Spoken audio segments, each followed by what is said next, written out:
Then they came to the other side of the sea, to the region of the Gerasenes. As soon as he got out of the boat, a man with an unclean spirit came out of the tombs and met him. He lived in the tombs. No one was able to restrain him anymore, even with chains, because he often had been bound with shackles and chains, but had snapped off the chains and smashed the shackles. No one was strong enough to subdue him. And always, night and day, he was crying out among the tombs and in the mountains and cutting himself with stones. When he saw Jesus from a distance, he ran and knelt before him, and he cried out with a loud voice, "What do you have to do with me, Jesus, Son of the Most High God? I beg you before God, don't torment me." For he had told him, "Come out of the man, you unclean spirit." "What is your name?" he asked him. "My name is Legion," he answered him, "because we are many."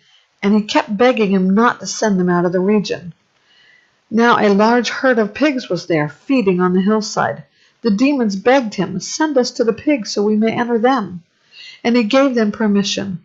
Then the unclean spirits came out and entered the pigs, and the herd of about 2,000 rushed down the steep bank into the sea and drowned there.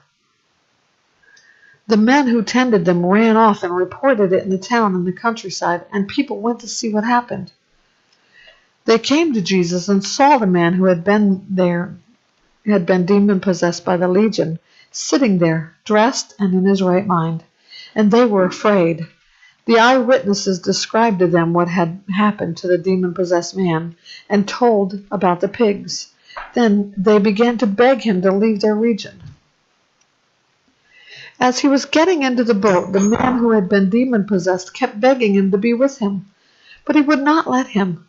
Instead, he told them, "Go back home to your own people and report to them how much the Lord has done for you and how he has had mercy on you." So he went out and began to proclaim in the Decapolis how much Jesus had done for him, and they were all amazed.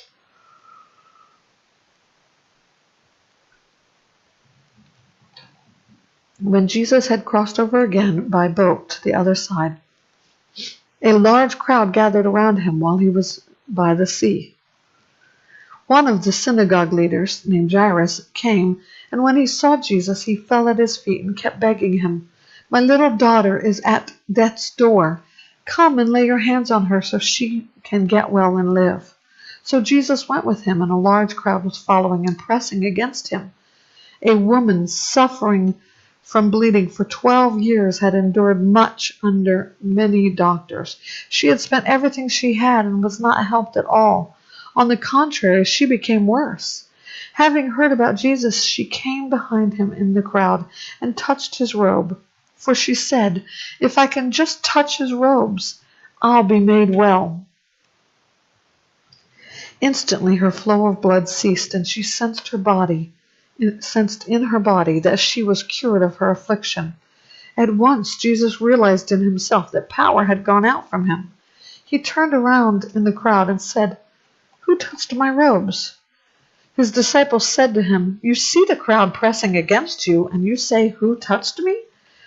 So he was looking around to see who had done this. Then the woman, knowing what had happened to her, came with fear and trembling, fell down before him and told him the whole truth.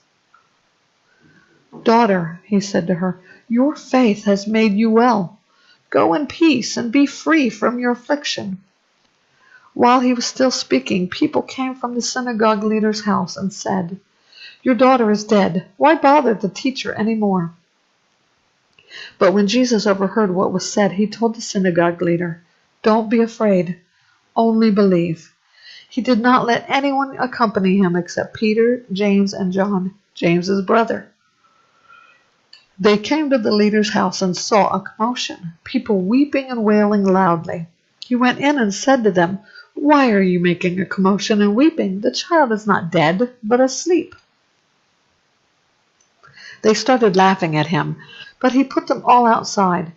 He took the child's father, mother, and those who were with him, and entered the place where the child was. Then he took the child by the hand and said to her, "Talitha koum," which is translated, "Little girl, I say to you, get up." Immediately the girl got up and began to walk. She was 12 years old. At this they were utterly astounded. Then he gave them strict orders that no one should know about this, and said that she should be given something to eat.